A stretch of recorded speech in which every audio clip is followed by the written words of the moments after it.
Develop Remarkable Leaders, hosted by HRDQ-U and presented by Kevin Eikenberry. Today's webinar will last around 1 hour. If you have any questions, you can always type them into the chat box. We will answer questions as they come in live or as a follow-up by email. My name is Sarah Schaefer, and I will moderate today's webinar. Kevin Eikenberry is the Chief Potential Officer of the Eikenberry Group. Kevin has worked with many major organizations such as Cirque du Soleil, Chevron, John Deere, and Southwest Airlines. In addition, he is the author of many books, and he was recently named by Inc.com as one of the top 100 management and leadership thinkers in the world. Thank you for joining us today, Kevin. Sarah, it is my pleasure to join you and everyone on the call. I'm glad to have you here. I'm glad to have the chance to do this webinar as a part of an ongoing relationship that I've had with HRDQ for a long time. And so looking forward to spending a little time talking about one of my favorite topics, and that is developing leaders, specifically more remarkable leaders. And so I believe when you signed up for something said that you get 10 ways. We're going to give you at least 12 ways to develop leaders today. And so let's dive right in and get started. Let's see if I can make this work. There we go. So why would we want to do this? Now, there's any number of reasons why you may have chosen to join us, and there's several hundred of you here, so I won't be able to ask you all particularly and specifically, but I can tell you that there are some very specific reasons, and I'm guessing that one of these is among yours. And so one of the reasons it's important for us organizationally to develop leaders is to build our organizational capacity, our ability to deliver whatever our organization is in place to do. We need folks that can help make the work happen, to help create the productivity that we need to make that all happen. We need leaders in order to make our organizations function effectively. Another reason why leaders are needed is that when we build better leaders, we reduce turnover. Now, we reduce turnover in a couple of ways. One, as you probably know, most people don't leave a job because of the job. They leave a job because of their boss. All of the surveys tell us that the number one reason people leave a company is because of the boss. So if we build more effective leaders, if we help create and develop and nurture more effective leaders, others are less likely to leave. That's a good thing. And in many cases, we're in organizations where we can't necessarily reward people financially in the ways that we'd like to as they progress in their career. And one of the things that most everyone's looking for is a chance to develop, to build their skills. And so if we can help leaders become more effective, they're less likely to leave because they feel like they're getting from the organization something of great value for themselves, along with a paycheck and everything else. So reducing turnover is an important reason why we might want to be developing leaders. Another is to increase employee satisfaction, and just like with the last bullet, this applies both to the rank and file and to the leaders themselves. If we work in a place where our leaders are effective, we're likely to be happier in our work, so employee satisfaction can grow. Number 4, we create organizational sustainability. Now, there are many organizations that I've worked in over the years, and maybe more so lately than ever, where they are reaching near crisis proportions in terms of age of leaders. And so if we have leaders, many leaders that are going to be retiring or leaving us in the near term, then we need to be developing new leaders simply so we can keep where we're at, so we can stay with the status quo. If we've got 5, 10, 15, 20% of our leaders leaving in the next 1 or 2 or 3 years, where many of our clients are, we've got to be preparing people for those spots when those experienced people leave. And so we may need to be developing leaders simply to keep us at a current level of sustainability. And lastly, if we're in an organization that's growing or anticipating to grow in employee numbers, through acquisitions and mergers, then we may need new leaders and developing leaders to support the growth that we are experiencing or expecting. So I've just given you 5 reasons. And I can tell you that I've worked with clients within the last 2 months where any one of those reasons is why they're looking to improve the capability of their leaders. The most important question, though, is what's your reason? Because you came here with the goal of figuring out how to do this. Most important thing for you to do first is to really understand why that matters in your organization. And we'll come back to these ideas before we're done. But what is your reason? What is your organizational reason? It's a really important question that you need to have an answer to before we're done. So who did I build this session for? Well, I really built it for 3 groups, and it may be all 3, may be you. The first one is, this is useful for anyone as a leader. As an individual leader, wherever you sit in an organization, the ideas we're going to talk about will be of value to you, helping you think about how you develop yourself as a leader. Secondly, this session is for the organization. You may be in a training role, you may be in an HR role, and you may be thinking about this topic from the organizational perspective. If that's the case, then this is absolutely the right place for you to be, because I've probably most directly built this for this purpose. But thirdly, this session is for you as a leader, as an HR professional, as a learning and development professional. This content will be of great value to you for your own development as well as for your organization. So it's with all of these hats that I've built this session, and I hope that you find it valuable from each of those perspectives. And in fact, you can ask questions throughout based on any of these perspectives, and I'd be happy to try to answer all of them that we can. And as Sarah said, we'll try to answer others after the webinar one way or another. So why is it that many leadership development processes fail? Well, there's lots of reasons. I'm going to give you several right now. But before I do that, let me talk a little bit more about the word fail. By fail, it could mean catastrophic, doesn't work at all. But in many cases, what it means is we got something that's done something for us. It just didn't get us what we wanted. We didn't get the leverage from our investment that we wanted. We didn't get the results that we'd hoped for. And so why do a lot of the things that we may have tried failed in the past? And so I'm going to give you some reasons. The number one reason is that it's all event-based. Now, you all know what I mean. At some level, you've experienced it. It's the situation where, well, we sign everybody up for the workshop, and then they go to the workshop, and then we check off that box and said we did leadership development for this quarter or this year. Well, events alone don't solve our situation, don't create leaders. Here's a fact to remember. Training is an event, but learning is a process. And so what we're after is developing leaders, helping leaders continue to learn, but what we're trying to throw at that is an event which doesn't get us what we want. Too often, leadership development processes fail because they're only about events. They're only about checking off a box. They're only about filling in the blanks. The second reason that they fail is they're not integrated at all into the work. Now, you may have surmised by now that the work that we do at the Kevin Eikenberry Group, in part, is about helping organizations by delivering training and those sorts of things.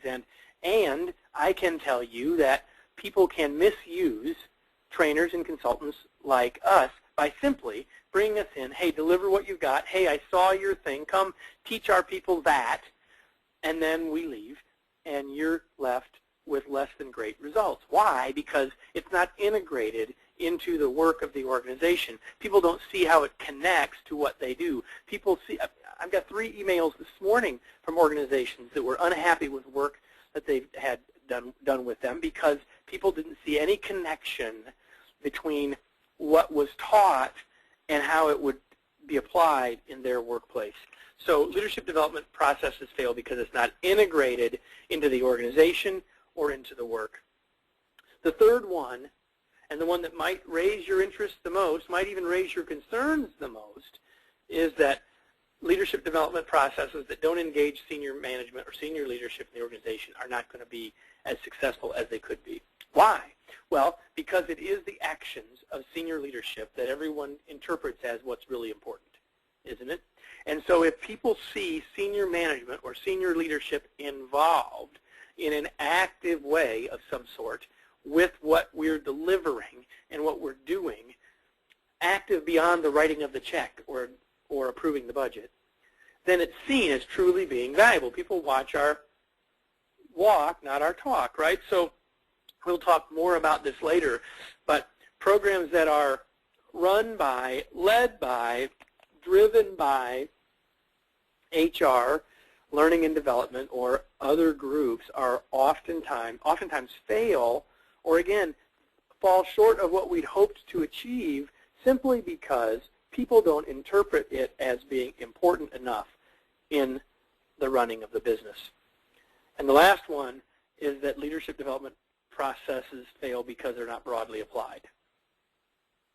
Many times organizations will say, hey, we've got a pretty good program for our high potentials, and I am all for that. We should absolutely be thinking about those folks that we think are our highest potential people, that are the next people we're going to move into leadership roles. There's nothing wrong with that, but if that's all we're doing, then we're far too shallow in what we're trying to accomplish and likely not getting the results we really want. My comment here is not a statement against high potential programs. My comment here is to say if that's all you've got, you're likely not getting everything you need from your overall leadership development process. So these four are the four biggest mistakes that I see happening in organizations. And as I'm talking, you may be thinking, this is maybe where we are falling a little short. We're going to talk more about these as we go. But I wanted to tell you that I think these are the four biggest challenges that you may need to overcome. I'd encourage you to be thinking about those and how they apply in your organization. So if you were to go to my website at kevineikenberry.com, at the bottom you would find this quotation.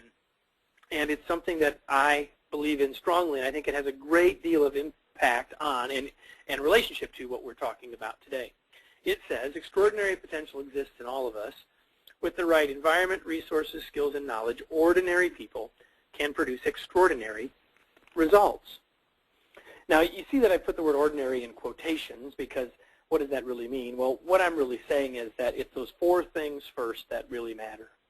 And if you look at those four things, environment, resources, skills, and knowledge, all of those are things that we, as leaders, can impact in an organization, whether we're a senior leader, whether we're a first-line supervisor. And certainly if we are a training professional, a learning and development professional, a workplace learning professional, an HR person, whatever your title might be, you are in a position to help influence the environment, resources, skills, and knowledge available to our folks, including our developing leaders.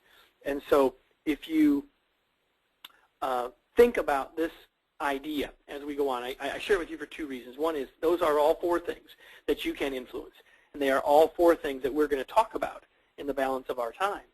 And lastly, this idea gives you a sense of where I'm coming from, that I believe that we can get great results better than we might have imagined from our folks, from the existing folks that you have in your organization, when you create the right environment, provide them the right resources, give them the skills and knowledge they need to be successful. And so I'm going to share with you at least 12 ways to help do that in the balance of our time together. So let's continue on. So I'm actually going to give you, as I said, 12 ideas that you can apply. And they are designed in the idea of being a successful process.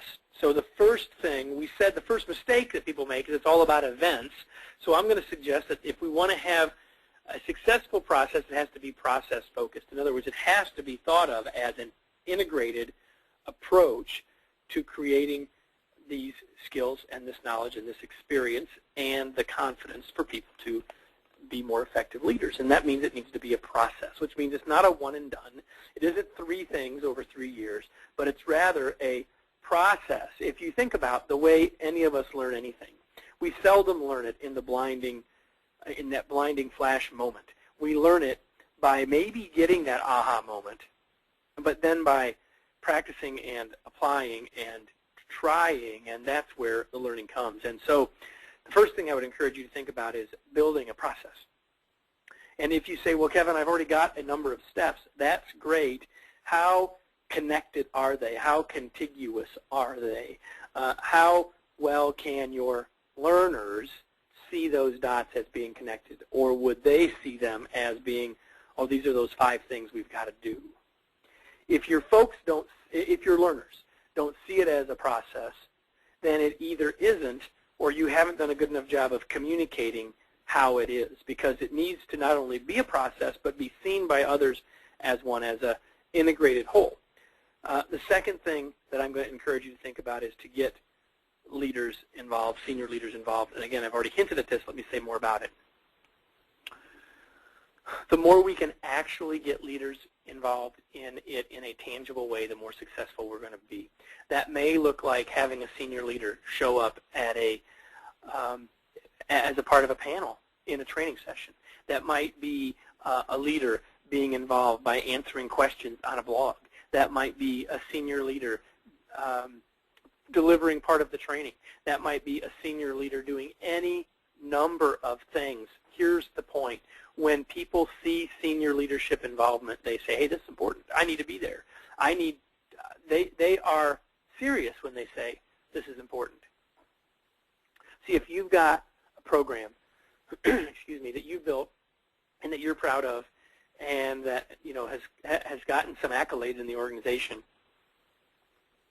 but you're having trouble getting people to show up, or they sign up, or they get signed up, but then when the time comes they don't show up because pressing matters have taken over, well, then that's a situation that they see as the work is more important than this, and as long as that is true, you don't have the level of leadership involvement you need for people to see the value of your program. So a more successful leadership development process will be one where people see that leadership involvement in a tangible way so that they know, hey, this is important. This is important. Third one on this list is a highly effective process will be integrated with the daily work and work systems.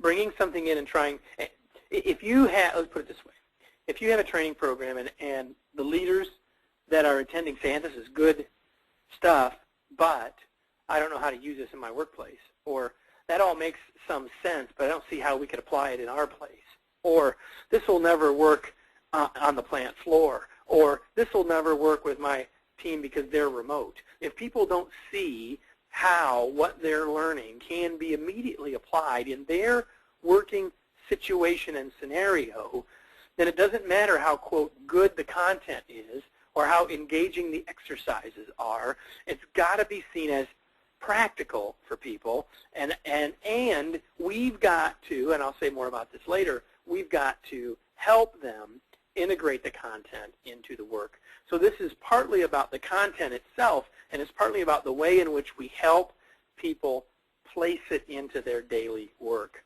Here's another piece of this. People go to a great training workshop and they leave and they're all excited, and then they go back after a day or two or half a day or 3 days or however long, and they go back to the office and say, man, but now I got to go back to the real world and I got all this work to do and I'll never get the chance to apply these great ideas.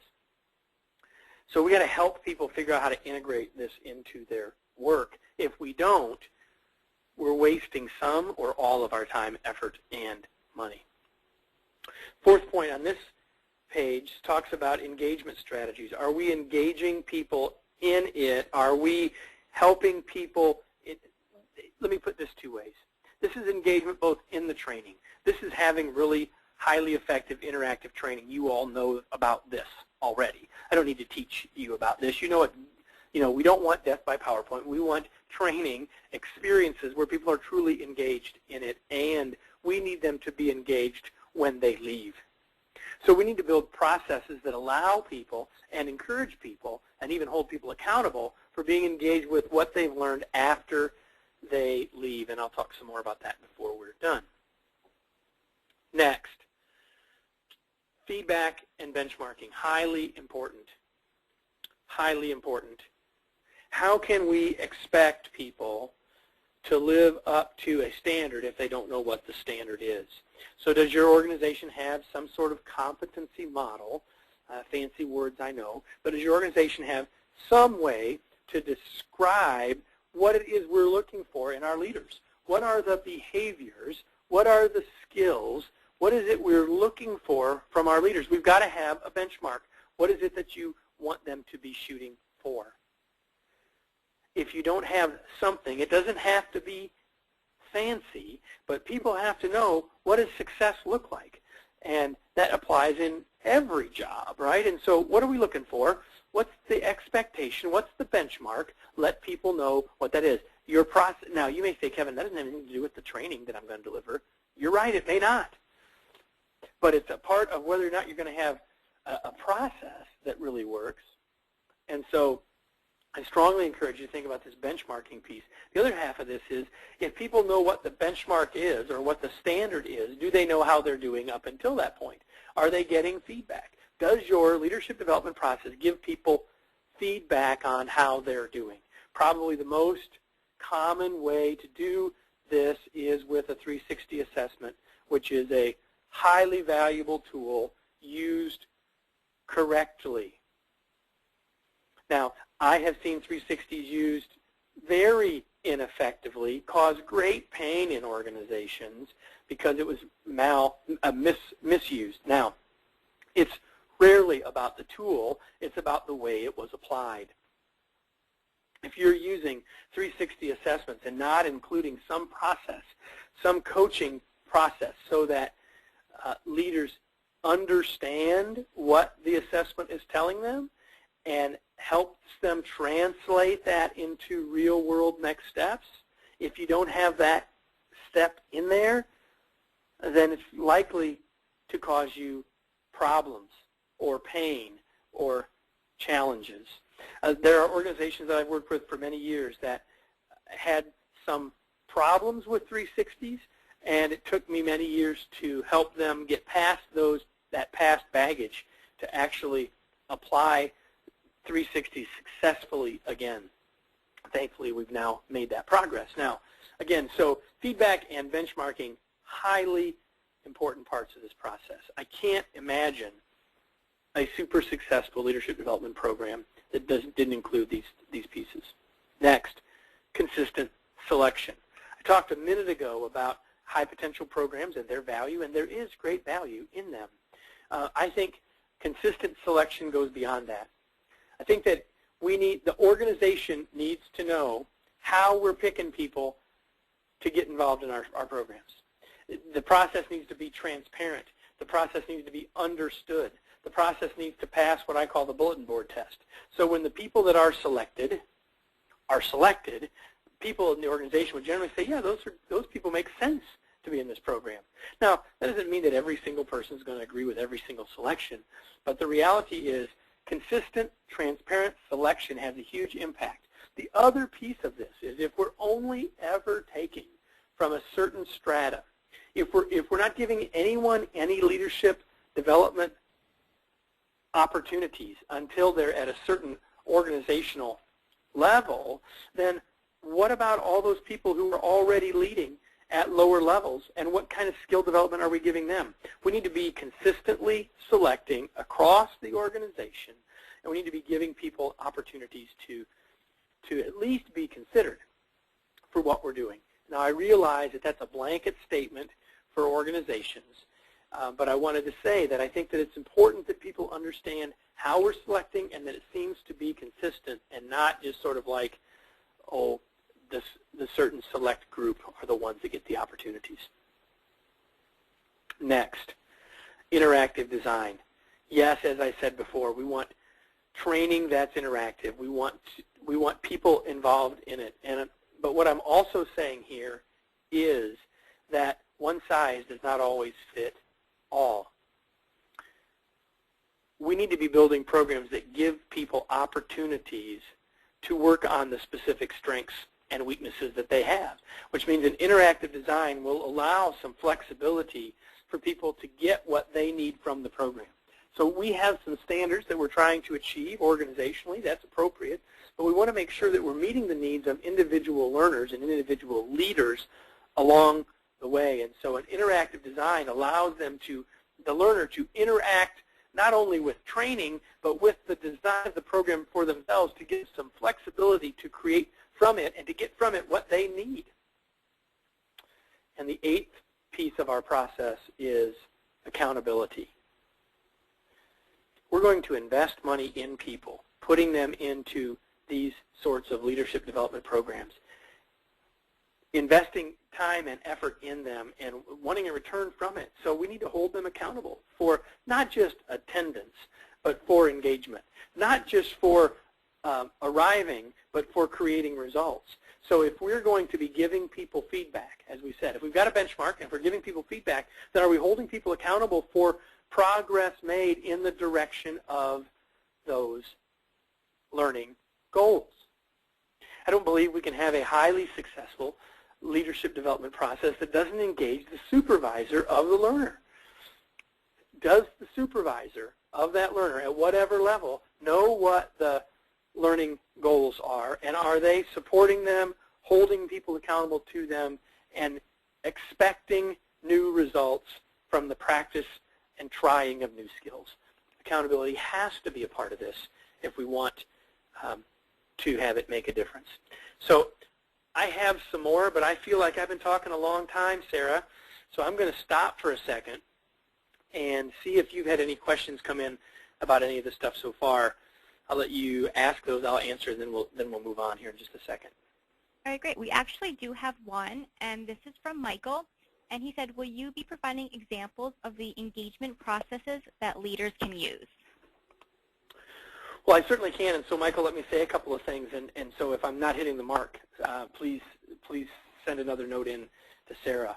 But when I talk about engaging, excuse me, talk about engagement strategies, it really relates a little bit also to what I was just saying about I want to hold individuals responsible for their own learning. So engagement strategies include letting participants know, letting participants build their own goals in the structure of the program, letting them know that they have a responsibility for moving towards those, giving them an opportunity to help create what they want from a program. Engagement strategies include also how am I going to choose to engage those supervisors back into the learning of their folks who are in the programs. So those are a couple of things. So I want to make sure that I'm engaging participants in feeling a part of the program as opposed to having something done to them. So I want them engaged in that way. I want to help them feel that accountability for that. And I want to give their supervisors the chance to have input in that as well. So those are a couple of things that I would say. And so Michael, feel free to put in some notes if I've missed the mark. I'd be happy to say more about that. Let me go on, and then we'll get these last 4, and then we'll come back and answer some more questions. So thank you, Sarah, for that. Here's the next one, coaching and mentoring. It's not possible to become the leader you're capable of becoming without having coaching. Now, I know that sounds like a strong statement, but we could take people at the height of mastery in any subject matter or any skill and find the consistent thread amongst them is that they have coaches. We can find that in the area of music, in the area of entertainment, in the area of athletics. It doesn't matter where you go, you will find that top performers always have coaches. And if we want our leaders to continue to grow and advance, they have to have coaching. They need to get the chance to have mentors and coaches, and I'll use those words in this context interchangeably. You might say, hey, they're not quite the same, and I would agree, but in our context for today, in the time that we have, I'll use them interchangeably. Are people getting the chance in your program and in your process to have people that they can go to get coaching from? Is it an expected part and built-in part, baked-in part of the process for people to get coaching, have coaches available to them, to have a coaching assignment made perhaps, to be expecting people to go, as I said earlier, to their first-line supervisors for coaching, although I'm not suggesting that's the only place it could be. Like, this is critically important. And if we want to have a leadership development program that's really going to work, coaching and mentoring have to be a part of it. I could probably spend the whole hour on that point. I'll stop right there, though. I'll save that for a few minutes. Next is action planning. So at every step along the way, there needs to be opportunities for people to say, how am I going to use this? How am I going to use this? And so at every juncture in your program, and I'll use a workshop as the example, but hopefully you're thinking about this much more broadly than just workshops. But every workshop should include, okay, so now what? What am I going to do? How am I going to apply this?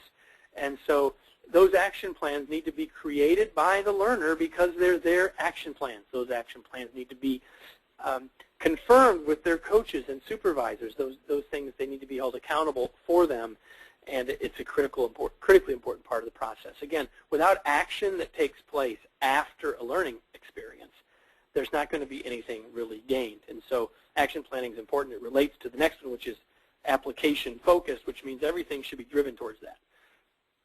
Everything we're doing should be driven towards those competencies that we've set, the benchmarks that we've created.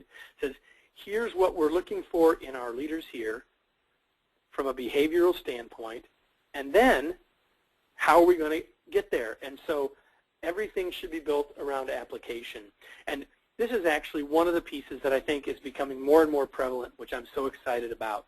More and more organizations are including in their leadership development programs some application piece, some leadership project,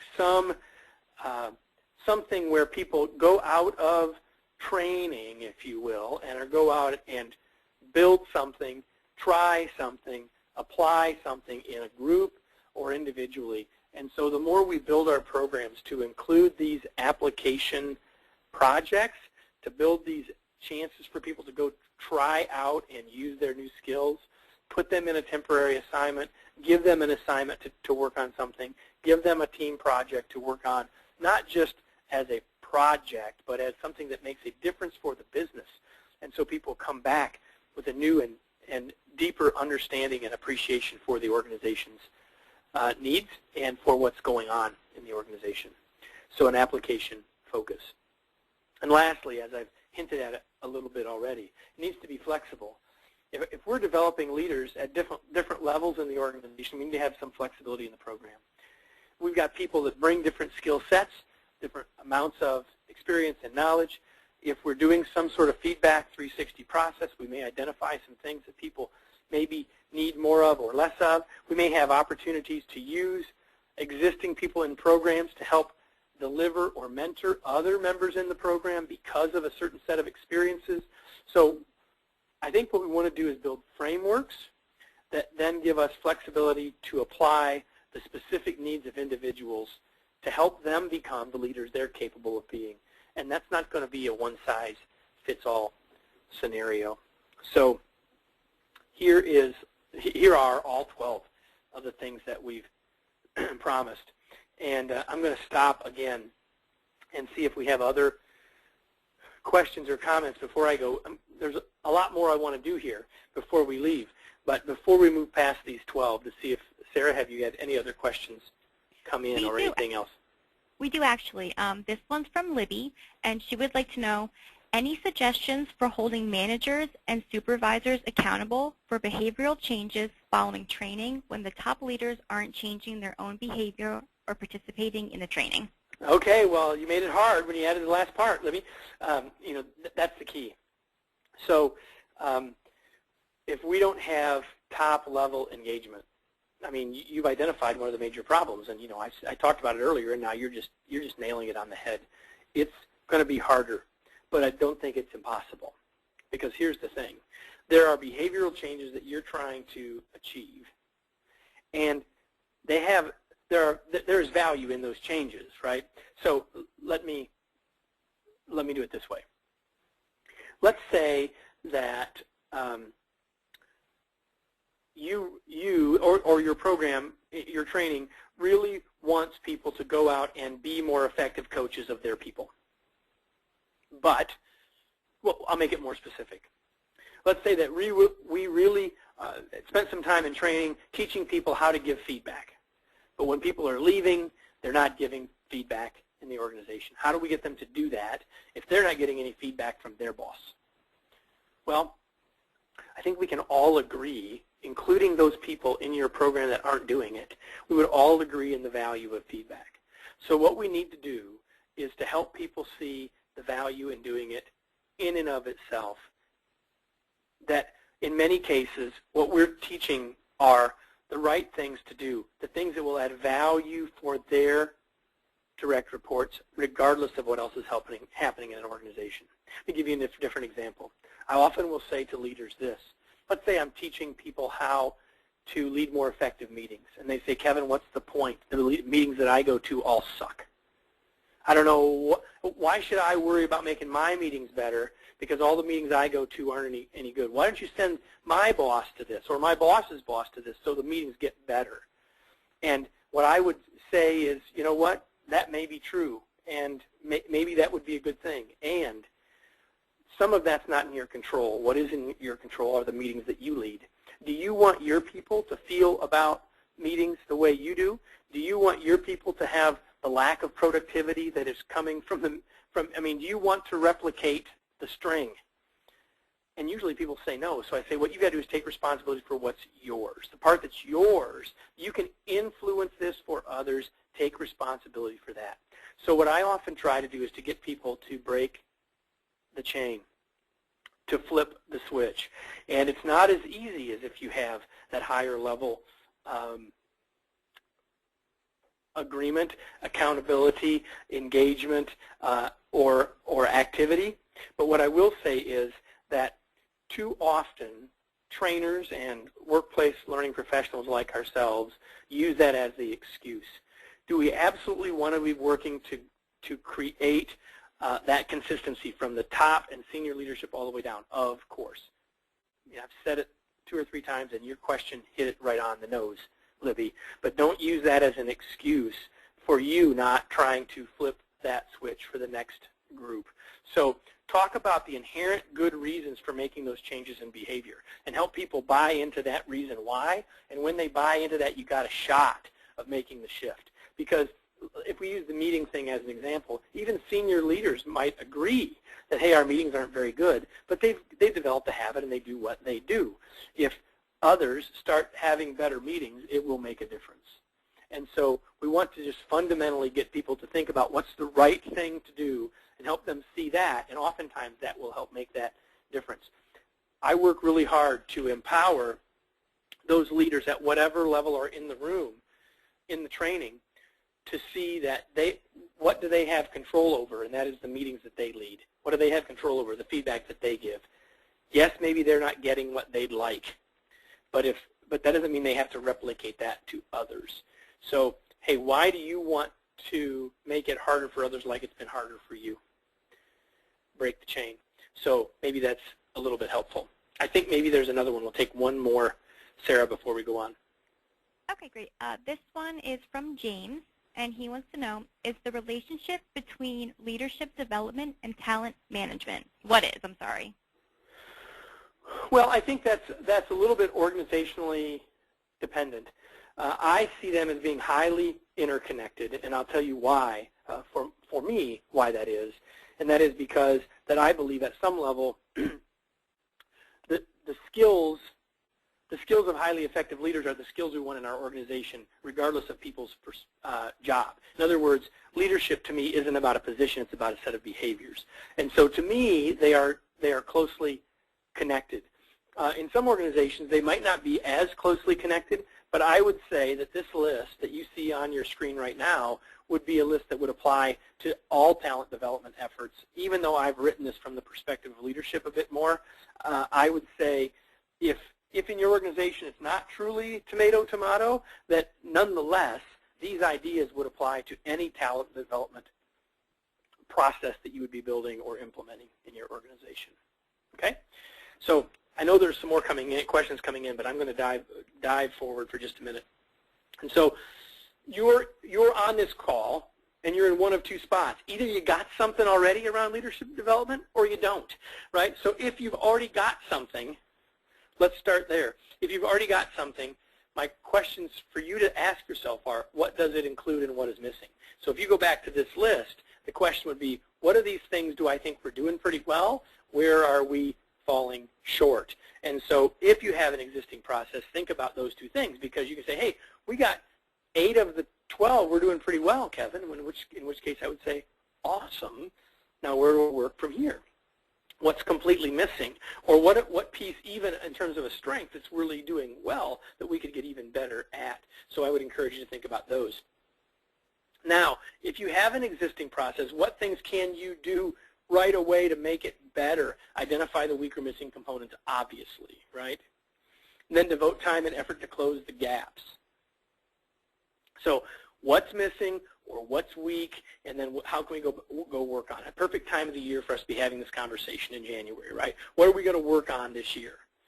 And the third bullet says get help. I don't want you to misinterpret my point here. You may be thinking, okay, Kevin, that seems pretty self-serving. Here you are, an external person, get help. Here's why I say that.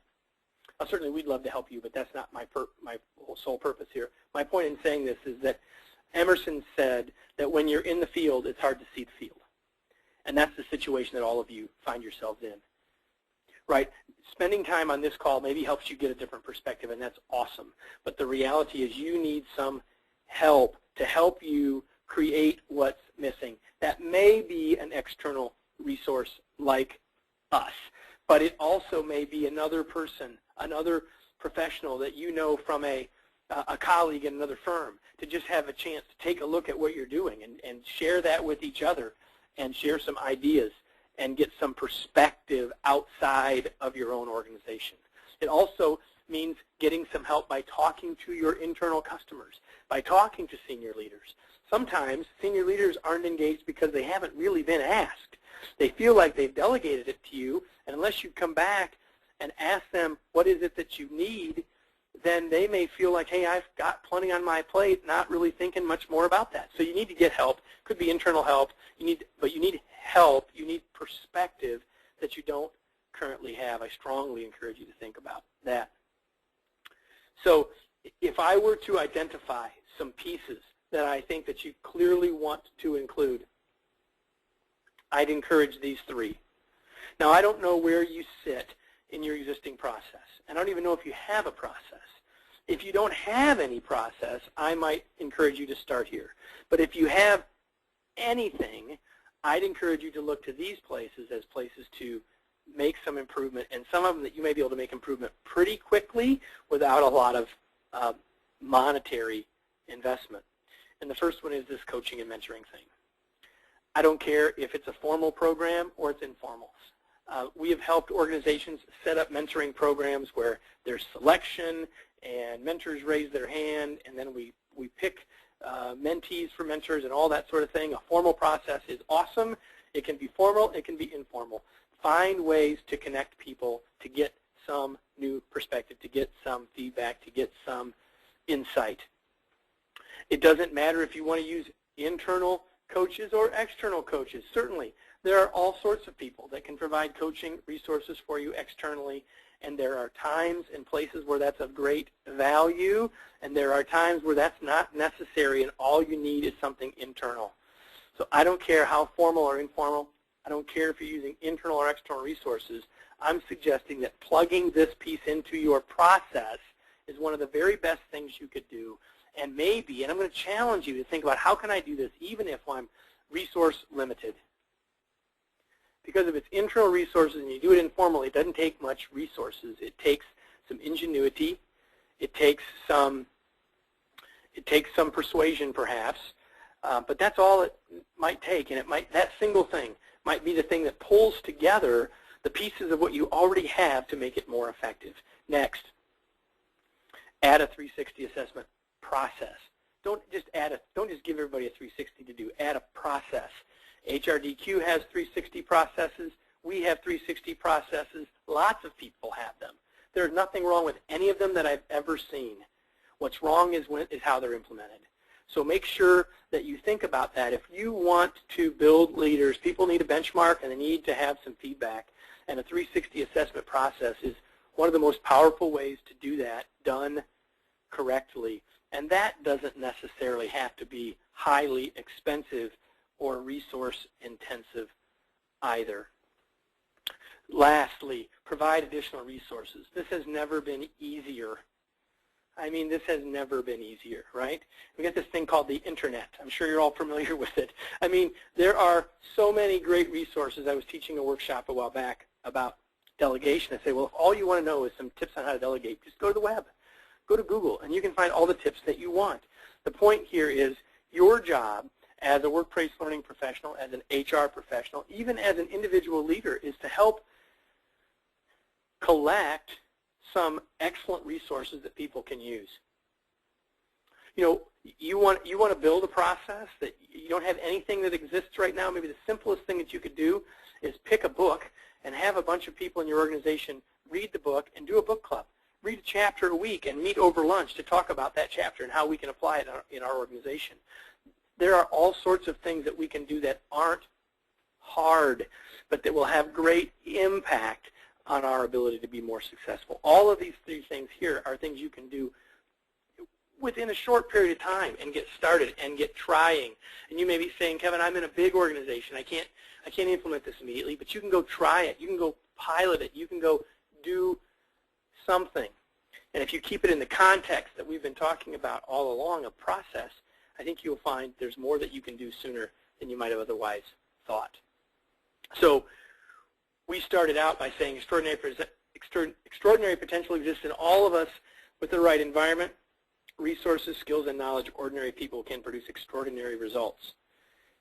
And if you think back now on the 12 ideas that I gave you, you will see that they all address one or more of these things: environment, resources, skills, and knowledge.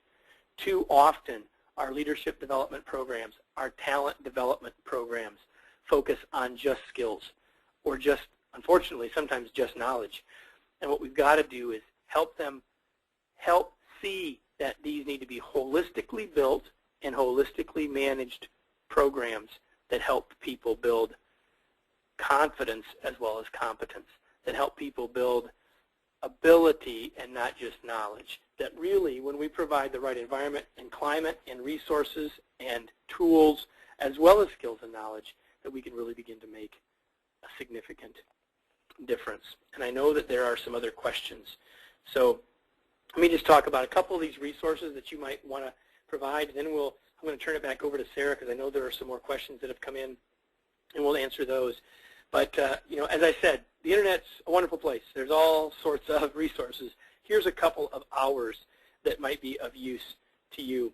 I'll highlight that second one, the Bud to Boss community, based on one of my books, From Bud to Boss, which is a set of free resources to help new leaders become more successful, giving them tools and ideas along the way. My blog with multiple new posts, videos, etc. each week to help along that line. And if you've enjoyed or found value in what I've shared today, then I think you'll find value on our blog.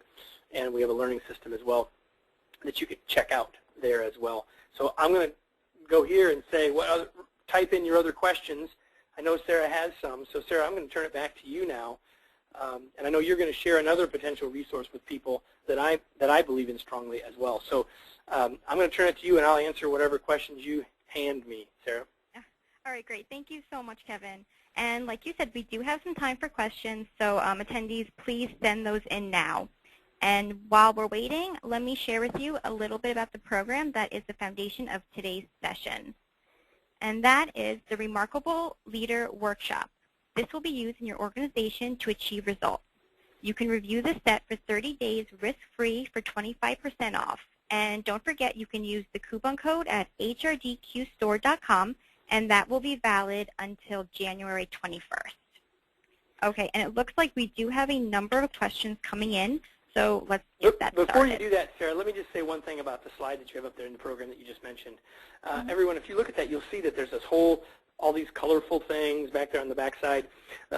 What we've built here are 12 separate sessions on 12 separate leadership competencies designed to be a process, so you can implement them on a monthly basis. You can implement them however you want. You can pick from them the ones that you need in your organization or don't need. You might decide there's one or two of these to fill a gap that you have of content in your existing program. This can become the start of your program. We really feel like this can be of great value to you. I hope that you'll take advantage of what Sarah's just suggested. So fire away, Sarah. All right, great. Thanks so much. Okay, and this question is from Neil, and he wants to know, what is the biggest reason you see for leadership development programs failing? Well, we talked about several up front. I think the biggest one probably is that we build events or we build training, and then we put people in training, and then we said we did something. So I think if I said the single biggest one is, well, the single biggest one is we don't do anything. That'd probably be the single biggest one, Neil. And the second one would be we say we've got a leadership development process when all we've got is one or two workshops that we put people into. So I'd say that would be the single biggest one. Okay, great. And next one coming in is from Julie, and she asks, how do you get organizations to see the leadership skills and potential of those at lower levels of the organization with years of history to contribute? Ask it again. I want to make sure I understand it. How do you get organizations to see the leadership skills and potentials of those at lower levels of the organization with years of history to contribute? Got it. It's a great question. So I got this person they've been a customer service rep for the last 10 years, and you see great potential in them, but everyone else just sees, well, that's just a good customer service rep. I think that when we get clear about what the competencies we're looking for in leaders are, that a lot of times we'll say, hey, that person is exhibiting some of those things. So I think a lot of times that benchmark doesn't exist, because if we just say, well, could that person be a leader or not, and everyone has a different definition of what it means to be a leader, then it's going to be very hard, because you're seeing something, but others aren't seeing it. So I think we have to get clear on our picture of what we are looking for as an end goal. And then there are two things. Are we looking for people that we think already have it, or are we looking for people that we think could develop it? And I think if you can get clear on those two questions, then you got a better chance of getting people to see a new perspective in those long-time employees that maybe not everyone sees that value in. Okay, great. Thank you. And our next question comes from Nicole, and she says, you mentioned earlier that bosses tend to be the main reason employees leave jobs. I agree from personal experience. What can an employee I'm sorry to hear that. if his or her supervisor or even higher up the ladder is not doing a job properly and is actually causing problems? I completely agree. You know, people fire bosses more than they fire jobs. And so, you know, this idea may be the thing it takes to get senior managers' attention. Now, this doesn't mean that you have to say, hey, people are leaving because you aren't any good, you know, Madam Executive. That's not my point. But I think most everyone understands that idea at a personal level. And so if you go back to the early slide, when I said what are the reasons why we need to build these programs in our organizations, if you've got high levels of turnover, this is the way that you might raise that question. Listen, senior executives, what are the reasons that we have this turnover? And we can list a bunch of them, but one of those is probably that we're not supervising and leading people successfully, so they're choosing to go someplace else. Because there's lots of reasons that people want, or what people are looking for in a job. It isn't just the size of their paycheck, right? And so a lot of times that very idea, if we can make it real for people, not to challenge them personally, people are leaving because you're a jerk, but rather if we can say, if we're not equipping our leaders to be most successful, then that's one of the reasons people are leaving. So especially if one of the challenges that your leadership is facing is that turnover one, you can use that idea as in a series of questions to help them see the light or to see perhaps a new perspective. The other thing I would strongly encourage all of you to do is to go back to that early slide that says, why do we even want to do this? Because one of those reasons is an important reason to your senior management. And it isn't just the one that's intellectually interesting to them, it's the one where they have some emotional connection to. And when you can figure out what the reason is or what the pain point is for them, then you've got a chance to engage them more deeply in creating a program that will really work. Okay, great. It's human nature, right? Motivation comes from motive. And so help people identify where's the challenge that they're facing, and then how leadership development, talent development can help them overcome that challenge. All right, thanks. And our next question comes from Cheryl, and she wants to know, with limited funding and a number of training programs available, what are some strategies to help build individual flexibility into a leadership development process? Well, I don't want to be too, I don't want to come across as selling, but I would tell you that the program that you see on your screen now would help you do that, because if you're going to deliver various pieces, then you can determine which pieces do individual people need. So let's say you're going to deliver all 12 of them, then you can let people pick and choose the things that are most valuable to them. Same thing all the way through is helping people identifying options and then letting people self-select, or using results from 360s for people to identify what they need to be working on is a great way to go. All right, perfect. Thank you. And our next question comes from Dana. And she says, accountability for development can actually diminish one's openness to the needed stretch experiences. How do you try to avoid this potential for a negative impact? Say it again for me, Sarah. Accountability for development can actually diminish one's openness to the needed stretch experiences.